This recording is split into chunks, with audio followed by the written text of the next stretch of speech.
of prisoned art. No wonder they called this the bay. This bay, the dragon's graveyard. Indescribably sinister it was, this past and present battlefield, and the wind wailing through those dead dragon skeletons seemed to carry voices of a millennium of ghosts.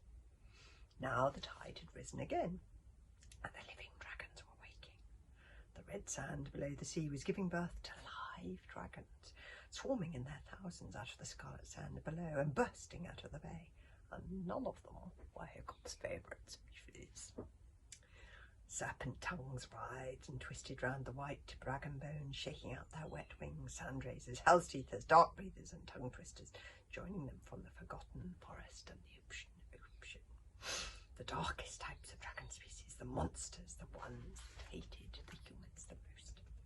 They were chanting the beginnings of the Red Rage and sharpening their talons on the bones of their dead dragon brothers. Oh dear. They saw the little human ants and their terrible weapons of exploding fire and spears departing from the black helmets, and they knew their time had come. They red your claws with human blood, obliterate the human filth, torch the humans like a wood. The rebellion is coming. Crouching in the centre of the ghastly graveyard of dragons' hopes and dreams and lives was the dragon Furious. It is difficult to describe the beauty of Furious.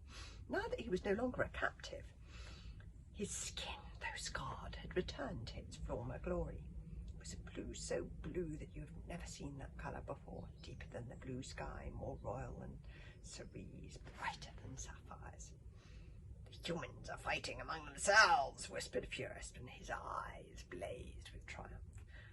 I mean, quite literally blazed. An extraordinary feature of fully grown sea dragons is that their eyes can catch fire and smoke. Little bursts of bright red flame, as sharp as lasers, darted from the pupils. "Attack!" roared the dragon Furious to his second in command, a great sea dragon called the Thunderer. "Attack!"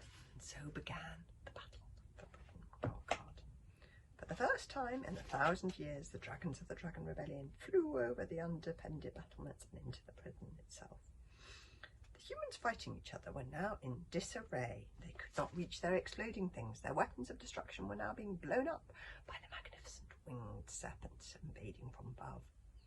Valhalla, under attack from warriors of the Wild West and dragons simultaneously, killed 4 sandraisers that were launching themselves with sword-sharp winds pointed straight at her neck, and shouted, "Companions of the Dragon Mark, retreat from the prison and make for the ships. Our stronghold shall be the Bog Burglar Islands to the west." Alvin and his supporters were now fleeing to the ships as well, and the witch was organising their own retreat to the Thug territories in the east. Everyone had to make their choice. West for Hiccup and the Dragon Mark, east for Alvin and the witch. The Wodenspang and Toothless couldn't really choose, of course. They were going with Alvin whether they liked it or not, for they were swinging in the amber nets over Alvin's shoulder. "We're going the wrong way," squealed Toothless. "We want to go with Hiccup. This is a disaster. Toothless is the most important lost thing. Hiccup can't possibly do without me." Oh, first time they'd been parted. The hairy, scary librarian seemed to feel that now maybe he was quits with Hiccup, and he had a new score to get settled now that they had realised the emptiness of a witch's promise. So he headed west to the Bog Burglar Islands. In the middle of the battle, Gobble the Belch passed Snotlout deep in thought, looking to west and east. Snotlout couldn't decide which way to go. Which way is Snotlout going to go? He knew what the witch and the Alvin were now, and he hated them almost as much as they scared him. But taking Hiccup as king, the despised runt boy cousin, his pride revolted at the thought. Hiccup had stepped in to save Snotlout, but even that was kind of irritating. "Snotlout," called Gobber, "you can still fight for the right side, Snotlout. You're one of the best warriors I've ever taught. Remember the Black Star you won against Alvin at the Battle of Lucky 13? Oh, that was in How to Be a Pirate. You'd be a tremendous, 9 books ago.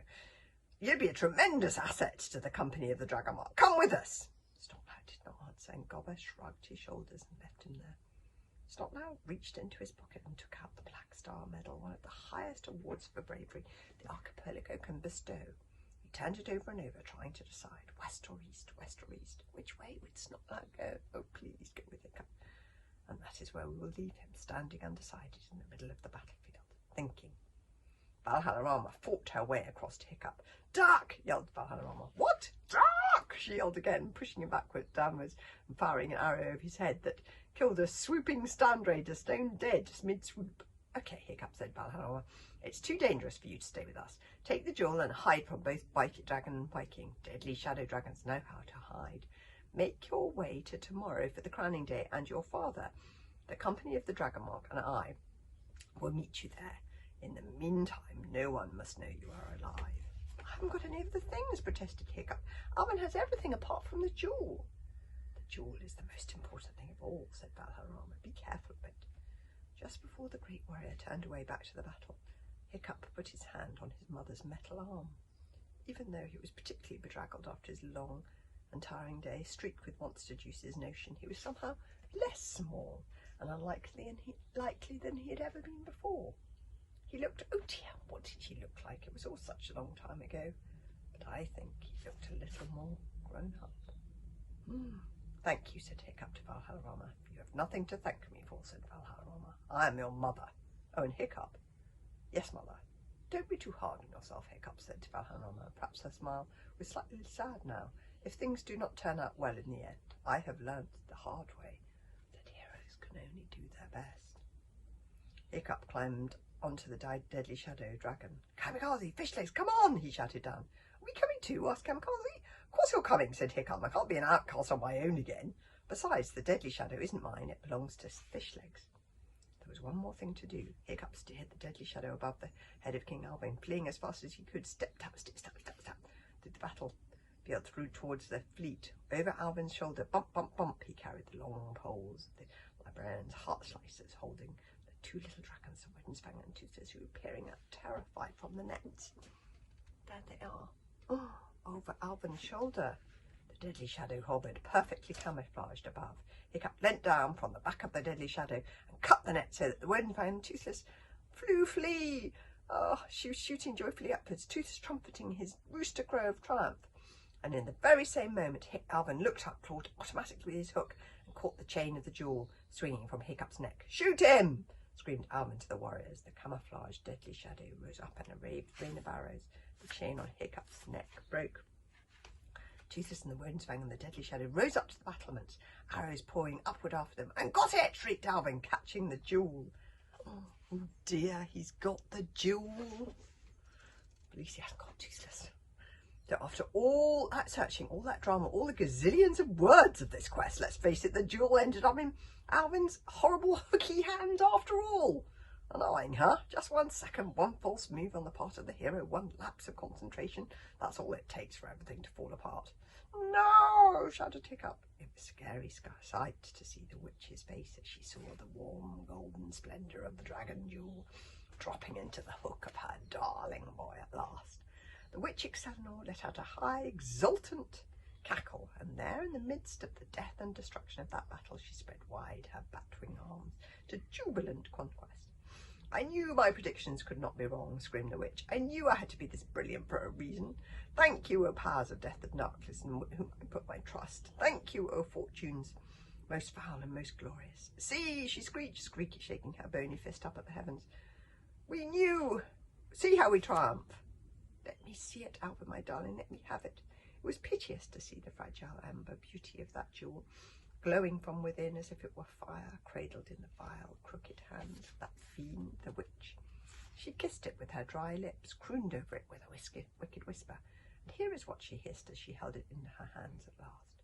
"Watch out," whispered the witch. "Watch out, small, innocent things growing in the sunshine. Watch out, you splendid dragons with your giant spreading wings. We can bring you down now, you who think you are so mighty. We can tear you from the sky and watch you shrivel in the mud." She grinned, and that grin was truly terrifying. "Watch out, dragons," whispered the witch softly, "for the dragon's days are numbered now. Watch out, watch out, watch out." She handed the precious jewel back to her repulsive son, Alvin the Treacherous, and he put it carefully away in his armoured breast pocket. So Hiccup had found the dragon jewel all right, but he had not stayed with him very long.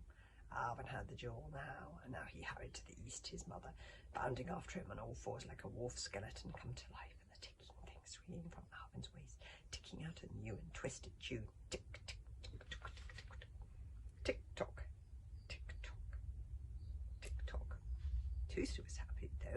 all unknowing as he was of the malevolent intent of the witch and her horrible son. The little dragon was just delighted to be reunited with his master once again. "Cock-a-doodle-doo!" cried Toothless. "Don't worry, Hiccup, don't panic, everybody. Toothless is here, the most important thing of all." Toothless, the word and sang on the shadow, rose up to the battlements of Darkheart as the great doors opened and the humans poured out to make their escape below. Above their heads, for the first time in 1,000 years, the dragons took Darkheart.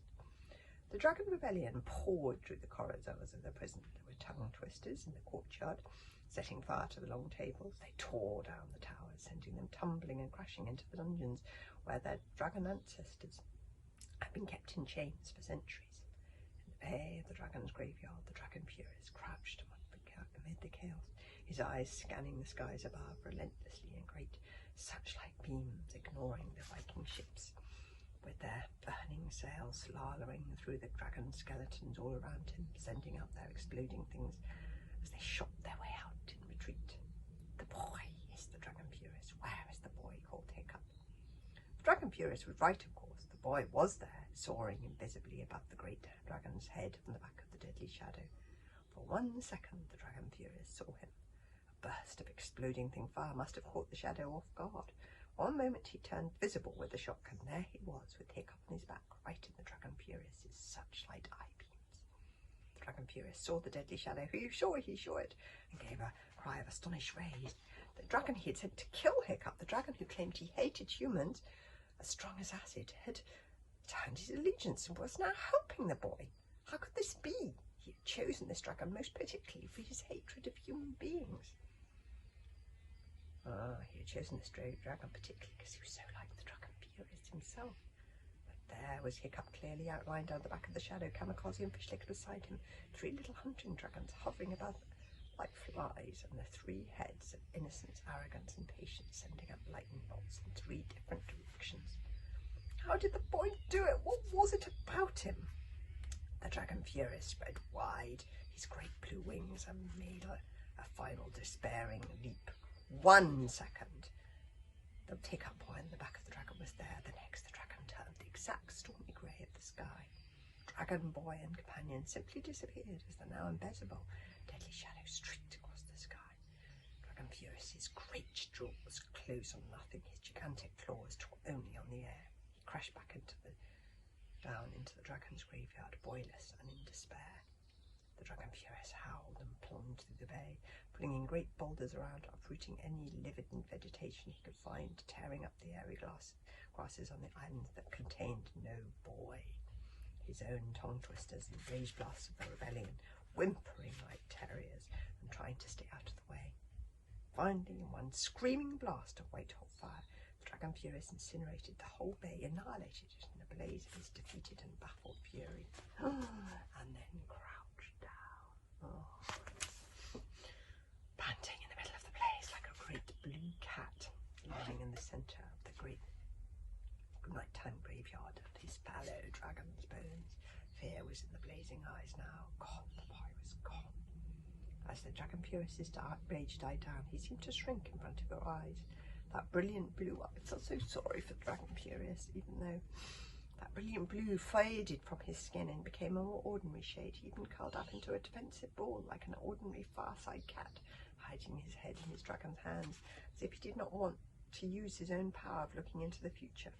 A human with a heart might have felt sorry for the great creature, leaning his poor scarred head on the blazing fire of his own making like it were a pillow. One more chance gone, the dragon whispered, hissing to himself.